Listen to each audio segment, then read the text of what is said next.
Bienvenue sur le podcast d'Antibes Jean Lépin. La série Au cœur de l'action vous propose de vous informer autrement sur l'actualité de votre ville.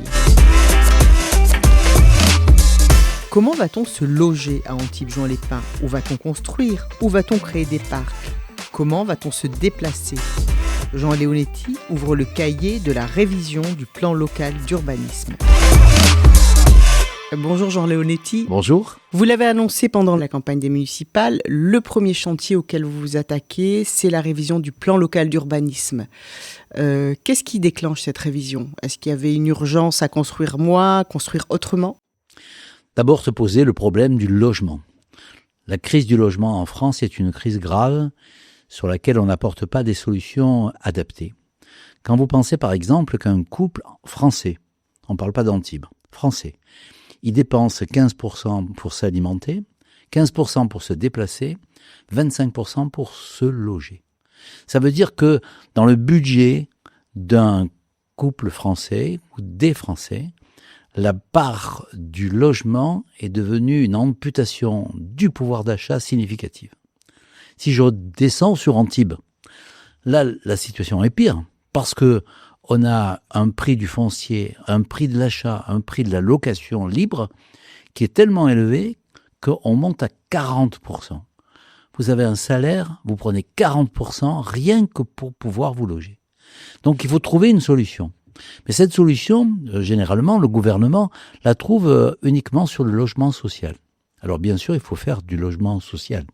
Et la ville d'Antibes elle en fait 180 par an, donc elle a un rythme de production qui est significatif. Elle le fait de manière transparente, puisque maintenant il y a des cotations qui disent on le donne à madame un tel plutôt qu'à monsieur un tel, ou à monsieur et madame un tel plutôt qu'à un autre, sur des critères objectifs. Mais ce qui est important, c'est que toute la classe moyenne n'a pas accès au logement social, et on leur dit, vous êtes trop riche pour avoir du logement social, mais vous êtes trop pauvre dans les faits pour accéder à du locatif, qu'on qualifierait d'intermédiaire, ou à l'accès à la propriété. Et il faut casser cet élément-là. Ça, c'est l'élément, je dirais, fonctionnel de la vie quotidienne. Et puis, il y a un deuxième problème qui se greffe sur le premier, c'est quelle urbanisation on veut dans cette ville. Est-ce qu'on va donner des permis de construire les uns derrière les autres pour répondre à la demande telle qu'elle est aujourd'hui, ou on va se poser la question de se dire l'urbanisme, c'est pas que des permis réglementaires, c'est aussi une vision de la ville, une vision de la vie. Moi, j'aime bien quand on parle des quartiers. Vous avez le quartier La Fontaine, c'est un vrai quartier. Il y a des commerces, il y a des associations sportives, culturelles, vous avez des rencontres, vous avez des fêtes de quartier, vous avez des logements, vous avez des places publiques. Eh bien, ce qui existe là, ça existe à Saint-Même, ça existe bien sûr dans la vieille ville, ça existe au Safranier, ça existe à Jean Lépin. Comment développer un esprit de quartier qui, en fait, est la création d'un village dans la ville ?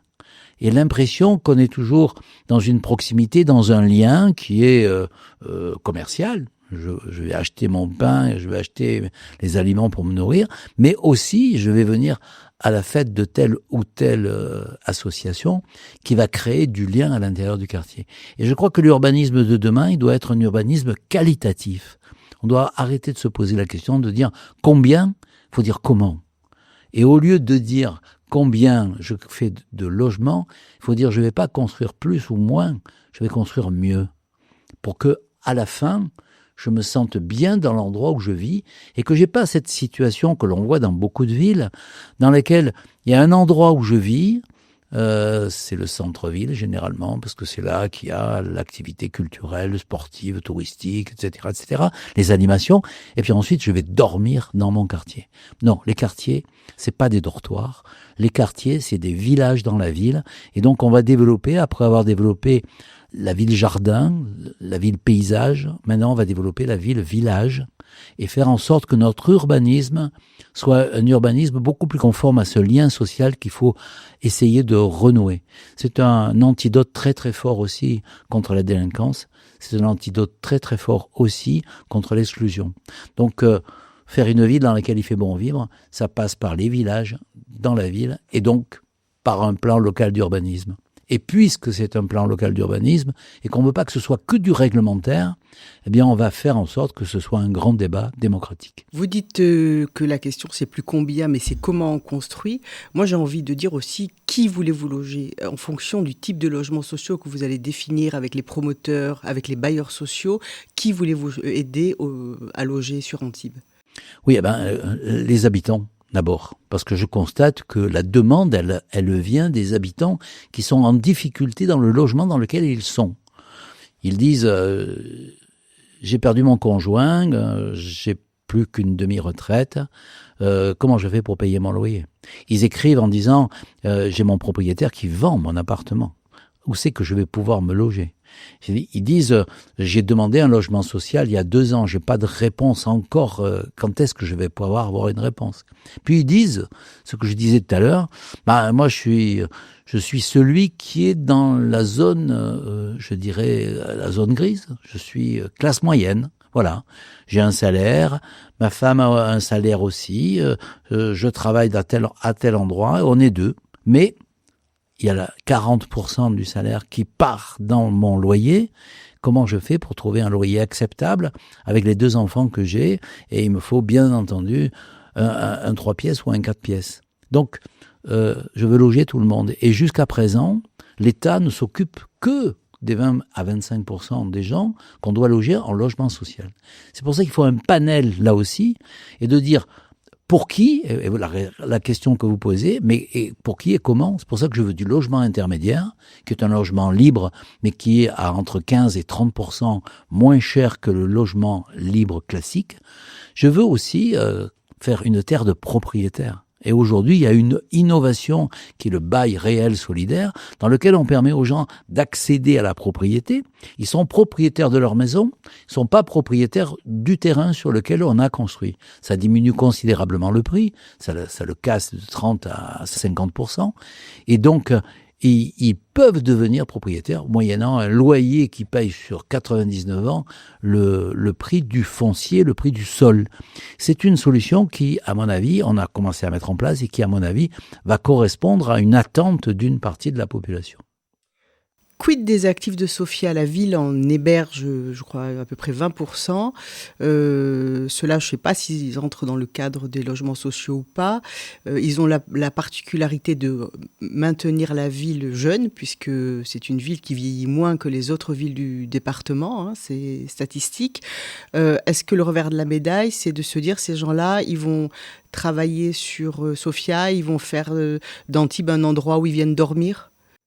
Oui, c'est une bonne question. Si on pourrait imaginer que si on caricaturait complètement l'avenir de la ville d'Antibes, on dirait le nord va être le nord de la ville va être une zone dans laquelle les gens qui travaillent à Sofia vont venir s'héberger et dormir, ville dortoir de Sofia Antipolis. Et puis tout le bas, ça va être des résidences secondaires et l'Europe plutôt âgée et plutôt avec des moyens financiers élevés qui va venir s'héberger. Et je pense que c'est effectivement le risque.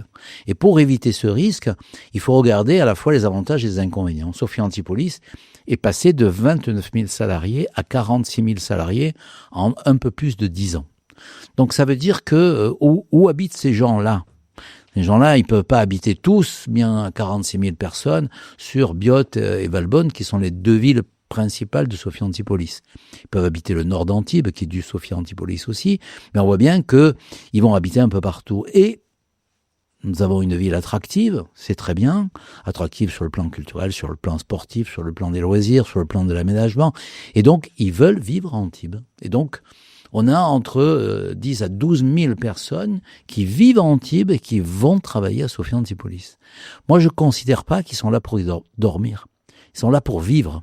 Et ils ont un avantage énorme que vous venez de souligner, c'est que c'est une population jeune, entre 30 et 40, et c'est, je dirais, grâce à eux que la maternité montre qu'on a passé à plus de 1000 naissances. C'est grâce à eux, ou à cause d'eux, que des écoles sont surchargées et qu'on a été obligé d'ouvrir des classes, alors que partout ailleurs, dans le département et en France, on les ferme. Et c'est grâce à eux qu'on est obligé d'ouvrir des crèches. Mais une ville qui se rajeunit, c'est une ville qui a une chance extraordinaire.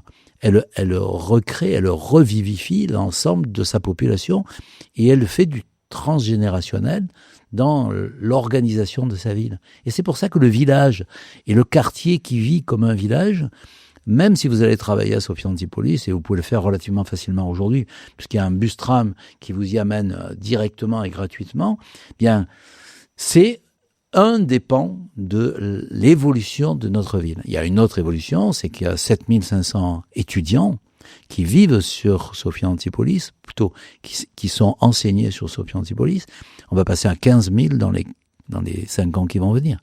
Et on a prévu du logement étudiant sur la ville, et en particulier le long du bus-tram, pour leur permettre d'avoir un trajet accessible, facile.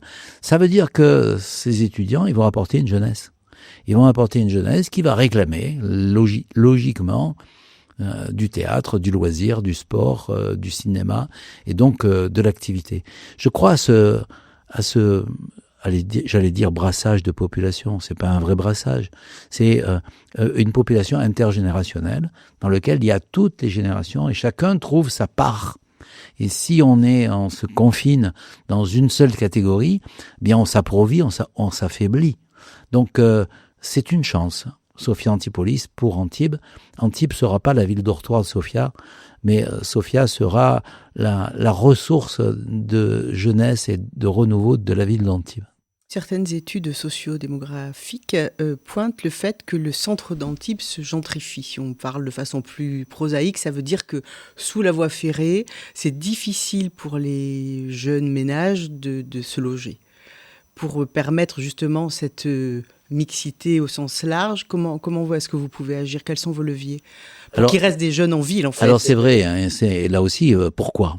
Parce que le centre-ville s'est rénové, il s'est requalifié. On a un vieil Antibes qui est très attractif. On a un Juan Lépin qui est aussi pour d'autres motivations qui sont plus touristiques. On voit qu'on a beaucoup investi financièrement dans la qualité de vie. Et donc cette qualité de vie, elle a encore une fois de plus fait augmenter les prix. Donc c'est plutôt des personnes âgées qui vivent dans cette zone, et les personnes jeunes n'ont pas la capacité de le faire.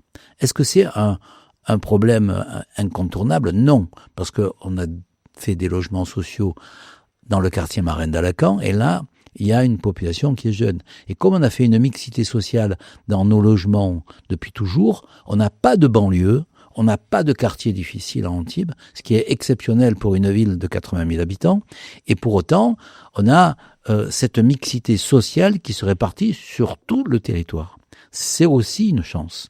Donc, est-ce que les jeunes, où veulent-ils venir? Alors, sur le logement social, on a une option qui a ses avantages et ses inconvénients, mais on dit une personne âgée, moi je la mets en centre-ville.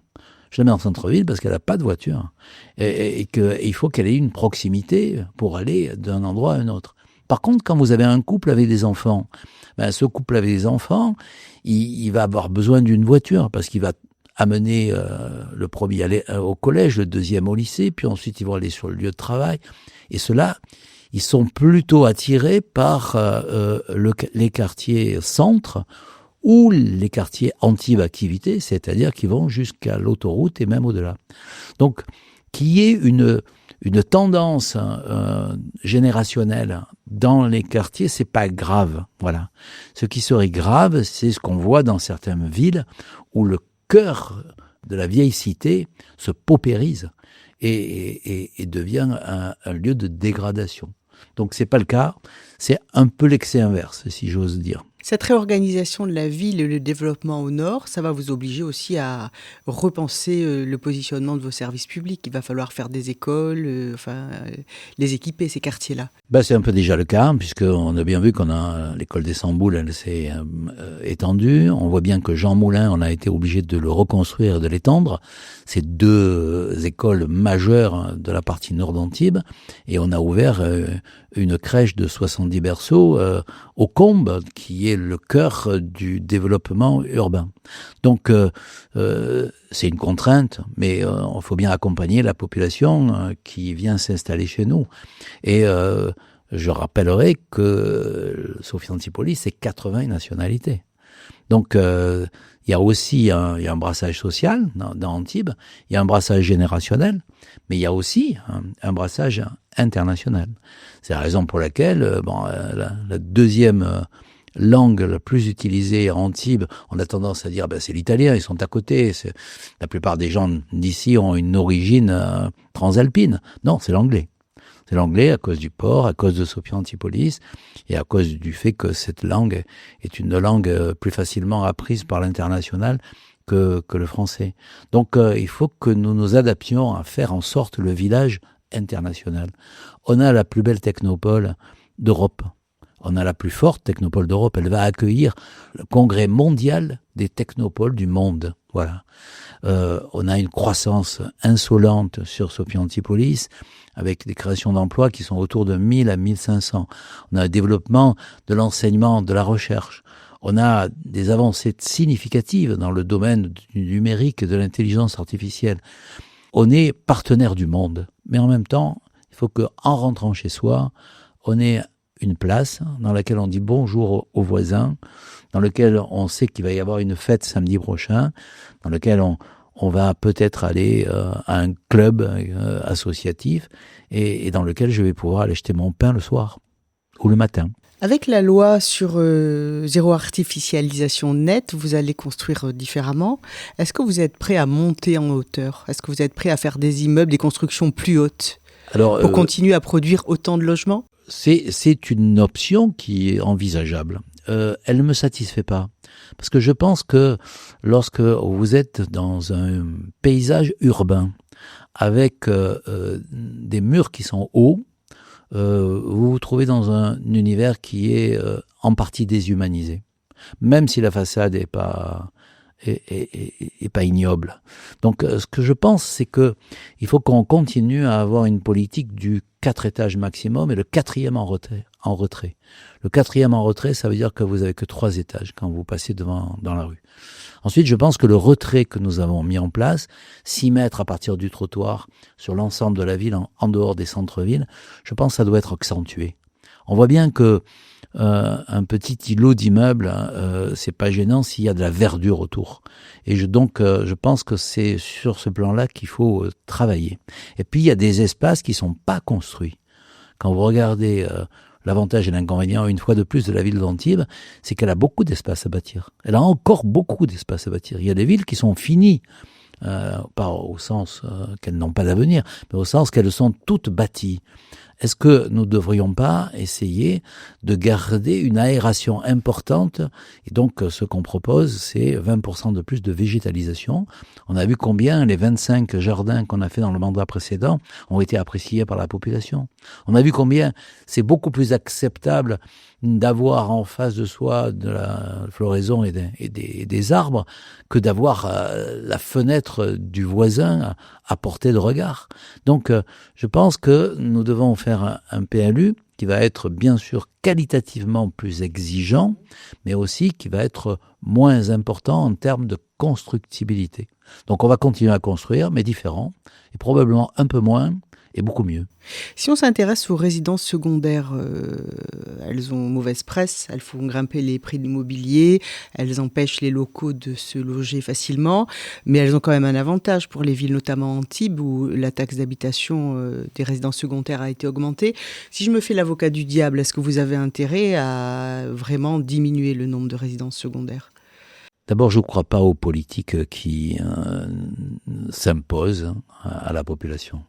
On a une ville qui est très attractive, elle attire le monde entier, en dehors de Sophia Antipolis. Elle attire le monde entier parce que les remparts sont beaux, parce que les plages de Juan, de sable fin, sont exceptionnelles, et donc ça continuera. Donc, qu'est-ce qu'on fait ? On fait une surtaxe de la surtaxe pour empêcher les étrangers, entre guillemets, qui sont au moins à 60% français, de venir en résidence secondaire sur Antibes. D'ailleurs, vous savez, la limite entre la résidence secondaire et la limite avec la résidence principale, elle est relativement tenue à Antibes. Vous avez des gens qui vivent en résidence secondaire quand ils sont actifs, puis ensuite quand ils sont moins actifs, qu'ils ont plus de temps, ils viennent en résidence principale. Donc, c'est pas des populations différentes. La population touristique, elle est un peu différente de la population. Mais ces personnes-là qui viennent vivre 3 mois, 6 mois, et quelquefois qui, à un moment donné, basculent dans la résidence principale, ce sont des Antibois et des Juanais. Et je pense qu'il faut les respecter en tant que tels. Et ils apportent aussi cette diversité française et européenne qui fait que oui, il a travaillé en Normandie comme j'ai vu un monsieur ce matin, et puis il a passé quelques vacances chez des amis, et puis il a acheté une maison et maintenant il va y vivre. Je vois pas en quoi je devrais freiner cette situation. Après, il faut des proportions équilibrées, et ces proportions équilibrées font que effectivement, il faut qu'on soit capable de les intégrer à la vie de la cité, parce qu'ils viennent pas 15 jours, généralement. Et puis, pour eux, il faut qu'ils s'adaptent aux règles de la cité en termes de tri sélectif, de règlement d'urbanisme, de vie quotidienne. Mais je trouve que ça se fait de manière plutôt harmonieuse. À Antibes, la taxe d'aménagement est relativement basse. Je crois qu'elle est fixée à 5%. C'est la taxe que payent les promoteurs, enfin les gens qui bénéficient d'un permis de construire important. Est-ce qu'en maintenant cette taxe basse, c'est un message que vous passez? Antibes doit rester une ville attractive où on a envie de venir construire? Non, c'est une réflexion parce que on a une alternative à cette taxe qui s'appelle le PUP, le PUP, qui est le projet urbain partenarial. Ce matin, on a inauguré Lidl. Lidl, c'est une grosse construction. On lui a mis 5%, on aurait pu mettre 5% de taxe d'aménagement. En réalité, on a mis beaucoup plus. C'est parce que on lui a fait construire les 2 routes qui encadrent le magasin. Et donc, finalement, ils ont payé 5 millions sur les 5,5 millions d'aménagement du quartier. Donc, ils ont participé d'une façon indirecte à l'aménagement du quartier. Et donc, cette situation, elle est plus juste. Parce que si vous avez une petite maison que vous mettez à un endroit, franchement, 5%, 10%, ça n'a pas de sens. Par contre, si vous avez un gros équipement ou un gros projet immobilier qui a des répercussions sur le quartier en termes d'aménagement en particulier, et là, c'est typiquement de l'aménagement routier, où vous pouvez les faire participer à cet aménagement financièrement. C'est beaucoup plus rentable pour la ville et c'est beaucoup plus juste pour le contribuable.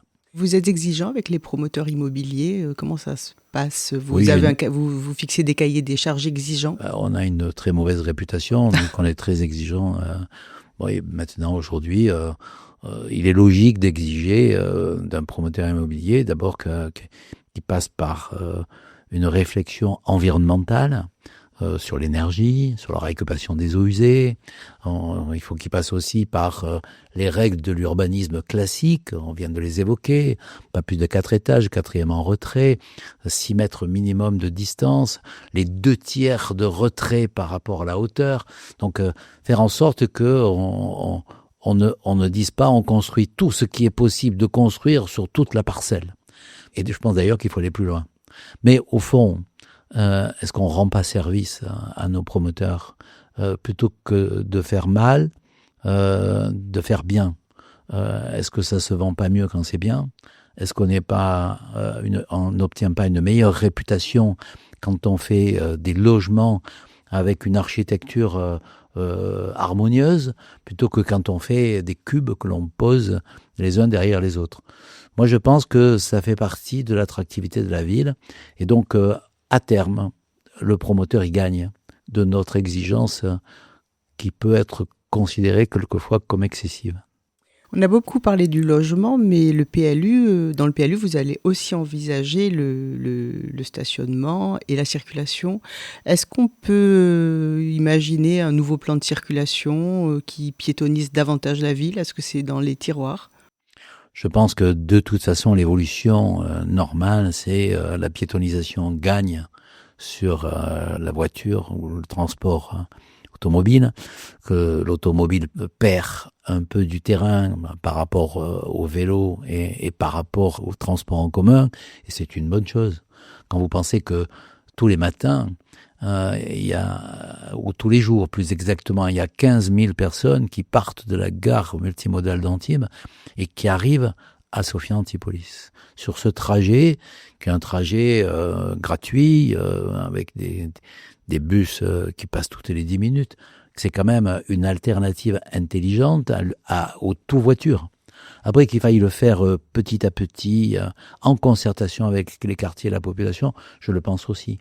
Mais je pense que petit à petit, si on a voulu faire par exemple la gratuité totale pour les bus, pour les plus de 75 ans, on n'est plus actif à 75 ans en principe. On n'a donc pas de métier, pas d'horaire fixe. Le fait de mettre des navettes gratuites et des bus-trams gratuits, ça permet à une certaine partie de la population de ne pas utiliser sa voiture. C'est un gain de pouvoir d'achat. Or, on sait que les personnes âgées, elles ont quelquefois une baisse de leurs revenus parce qu'ils sont à la retraite, ils ne sont pas actifs et donc ils n'ont pas un salaire important. Ils ont une diminution de leurs possibilités financières. Donc, je continue à penser qu'on va dans cette évolution, mais je ne veux pas le faire de manière brutale. Je ne veux pas pénaliser, comme on le fait à Paris par exemple, on va pénaliser la voiture et comme ça ils vont prendre le bus. Non, on va leur laisser l'alternative et je trouve que la façon dont on a géré la ville avec le bus-tram montre que la montée en puissance du bus-tram est plutôt efficace sans pour autant qu'on pénalise les véhicules. On a vu aussi dans d'autres villes que quand on réduit la circulation sur certaines grandes avenues, je pense par exemple à Albert Ier qui est un boulevard magnifique, on relance aussi le commerce de proximité, la qualité de vie aussi sur certaines avenues. Bien sûr, mais Albert Ier a des grands trottoirs. Le problème, c'est que regardez comment les villes ont évolué. Si vous regardez les villes des années 50, elles ont des trottoirs qui s'amenuisent parce qu'il faut faire passer les véhicules. Puis ensuite, vous regardez les villes qui se sont faites en l'an 2000, on fait des grands trottoirs, on fait des zones piétonnes et on limite l'accès à la voiture. Ce qu'il faut, c'est pas faire la guerre à la voiture. On fait pas la guerre à la voiture puisqu'on a 2 parkings de dissuasion qui sont gratuits à Juan-les-Pins et à Vauban en face du Fort Carré et des navettes gratuites. Et vous avez 90 000 personnes, je dis bien 90 000 personnes qui sont véhiculées par ces navettes gratuites du port Vauban. Donc, du parking Vauban en face du Fort Carré jusqu'à la vieille ville, il y a 90 000 personnes dans l'année qui ont utilisé cette navette. Ça veut dire qu'il y a au minimum 90 000 personnes qui se sont garées gratuitement avec une navette gratuite pour accéder au cœur de ville. Donc on n'a pas pénalisé la voiture.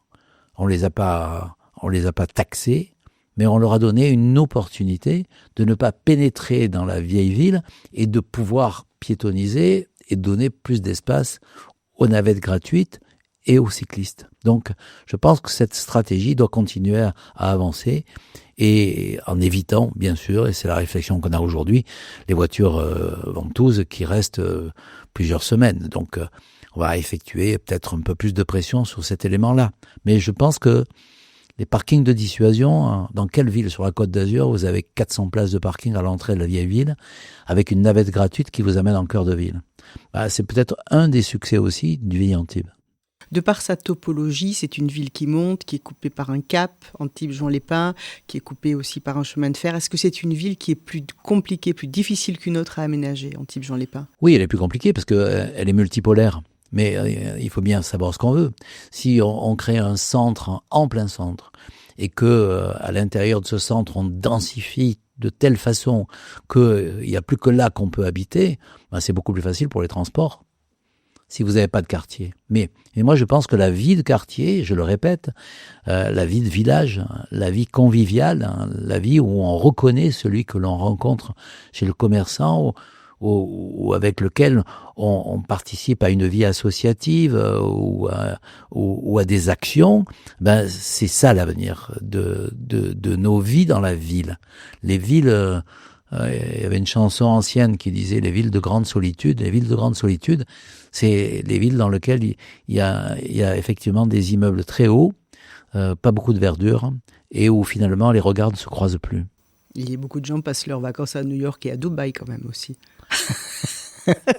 Oui, elles ont quelque chose aussi qui, sans doute, qui attire et qui plaît. Oui, mais moi je ne vivrai pas ni à New York ni à Dubaï, je préfère vivre à Antibes. Voilà. Depuis le début, vous dites que sur ce PLU, vous voulez travailler en concertation étroite avec la population au-delà de ce que vous imposent les règles du PLU. Comment est-ce que vous allez le faire et quand est-ce que vous allez lancer en fait officiellement ce PLU ?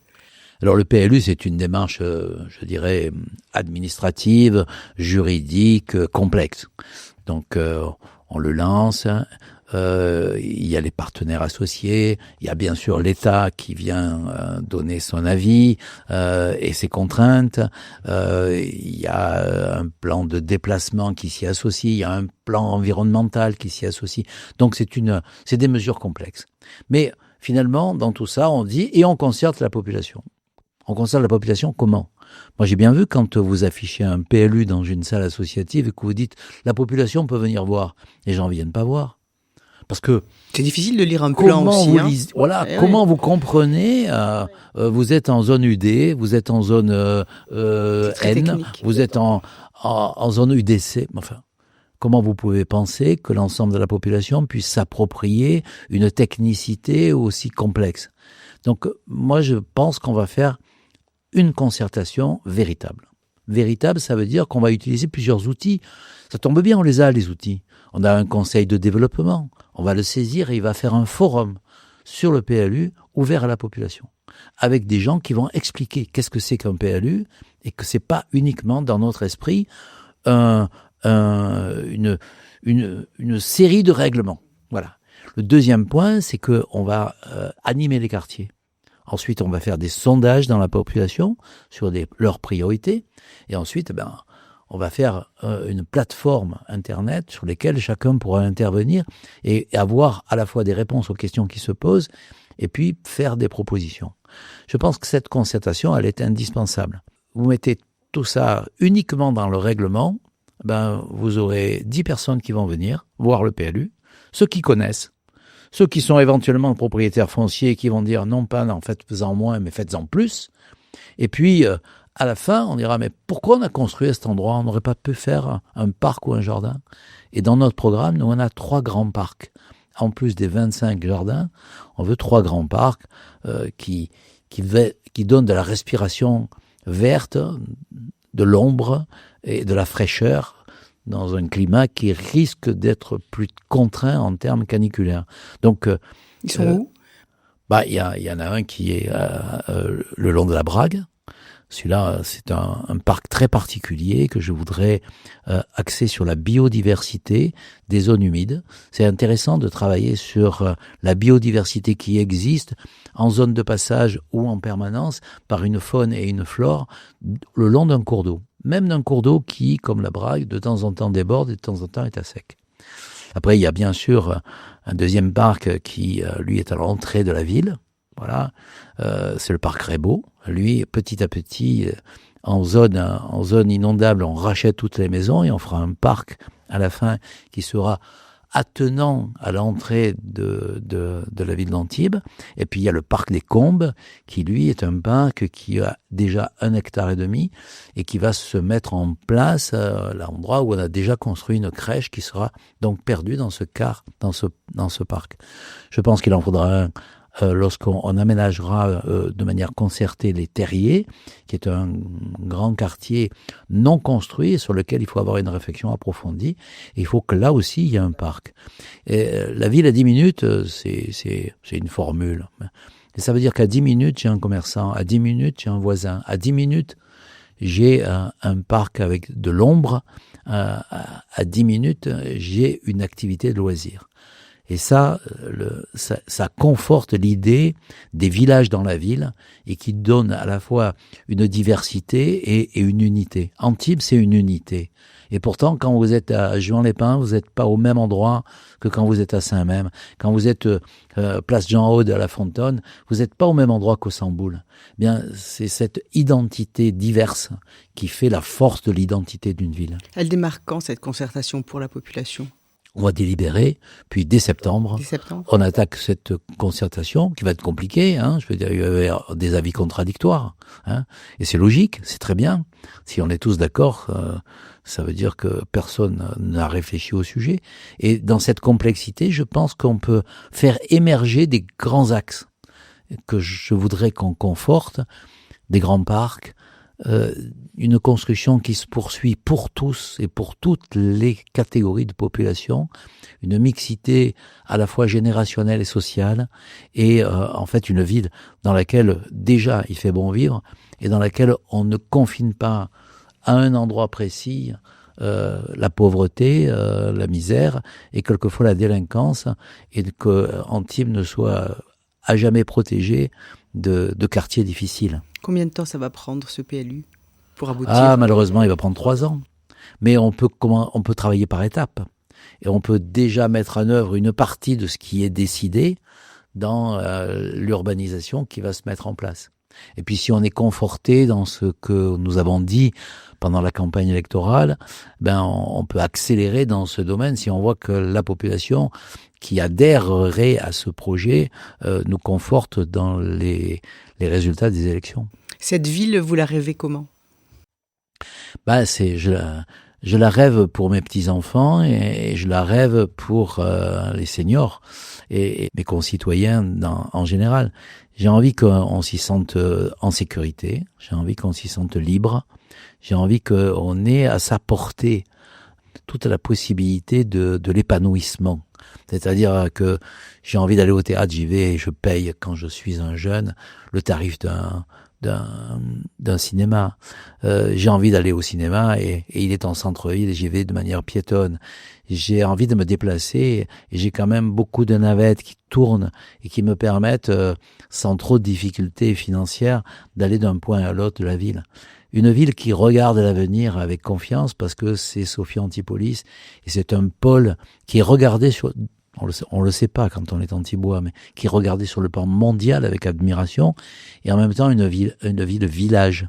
Je vais vous raconter une anecdote. Un jour, j'étais à un sommet européen, et le président Sarkozy me dit « Je vais te présenter Angela Merkel ». Et donc, je rassemble les quelques mots d'allemand qui sont à peu près prononçables pour moi, pour dire avec courtoisie que je suis très heureux de la rencontrer. Et à ce moment-là, mon téléphone vibre et je regarde et c'est un ami qui me dit « Est-ce que tu viens à la fête du safranier dimanche prochain ?»